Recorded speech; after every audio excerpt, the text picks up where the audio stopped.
Let's talk about it. Let's talk about how being in a relationship, because I realize that everybody's dealing with somebody.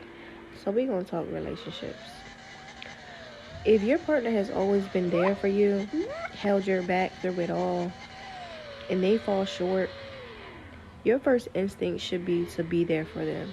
I don't care what they're going through. Lost a job, broke a leg, had a baby, like emotionally distressed. You should be there for them. You should be able to reciprocate whatever it is that they were able to give to you during a state that they were healthy. It has nothing to do with marriage, but everything to do with the way that you love one another. If your partner looks at you when you fall short or when you're down bad and they don't feel anything by it from it, that person is probably not for you. Whatever you go through, your partner should feel as well. And I'm not saying to put the weight on your partner. Everything you go through, make them feel it, have them stressed out just because you're stressed and waking up mad every day. No. What I'm saying is if you just so happen to lose your job, break a leg, or you're mentally disoriented, then they should not be looking at you like that is a you problem and that it has nothing to do with them. They should be able to support you in your time of need the same way that you have for them.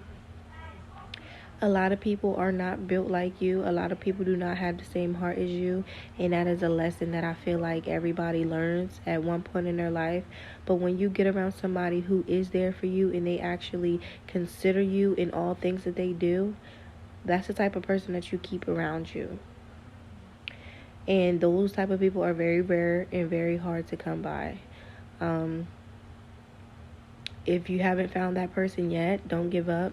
It's somebody out there for everybody.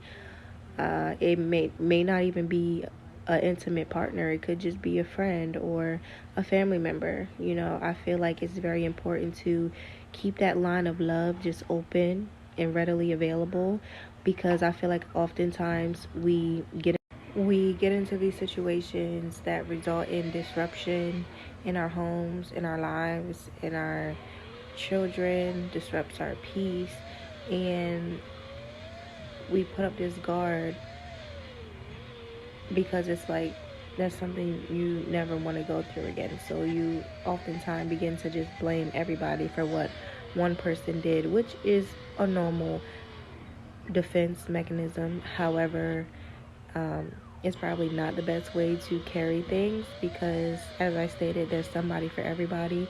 It doesn't matter who. There are still good people in this world. And I feel like you can't let one bad seed destroy your harvest of crops.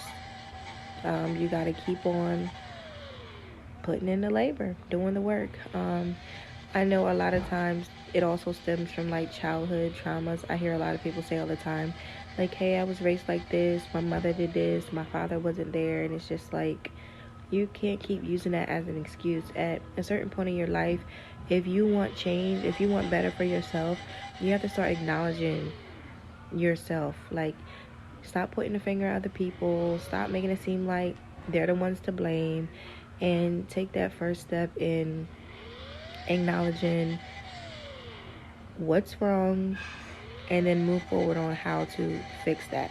And it's also never too late. A lot of people always feel like, oh, I'm getting old, nobody has time for that, like you can't teach an old dog new tricks. Yes, you can. Yes, you can. Knowledge is everything. Knowledge is power. You can never have enough knowledge. Teach yourself each and every day how to be better. It's a work in progress. It's not going to happen overnight, but you can get up and make a difference each and every day. A lot of people were brought into your life to teach you a lesson, not to be there for a long time, but a good time. You have to start looking at the negative things in your life as lessons and not failures or faults. There's always something that you can learn from, always something you can critique to make better. And again, that comes from acknowledging your wrongs in every situation, because nobody's perfect.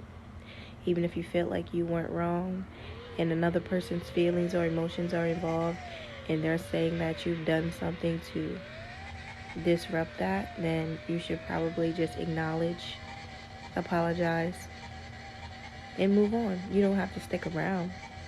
Move on. It's okay to move on. You were fine before you met them. You'll be good without them.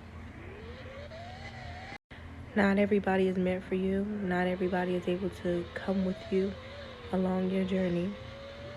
And the Lord will reveal that at a certain point in your life. He will begin to cut people out of your life. He will begin to reveal and show you things that you never thought you'd seen before. He will begin to let you hear what is being spoken of you in other rooms that you were not in. You don't even have to go out and look for the stuff. It will come to you. It will come to you. And when it does, just be ready. And don't take it as your life is falling apart. Sometimes your life is coming together. And it's hard. It's very hard. I've been through things that I never thought I would come out of. But I did. I did, and I'm very grateful. Very thankful for that. So, any and all things are possible through Christ. You just gotta believe it. But if you got somebody good, you hold on to them.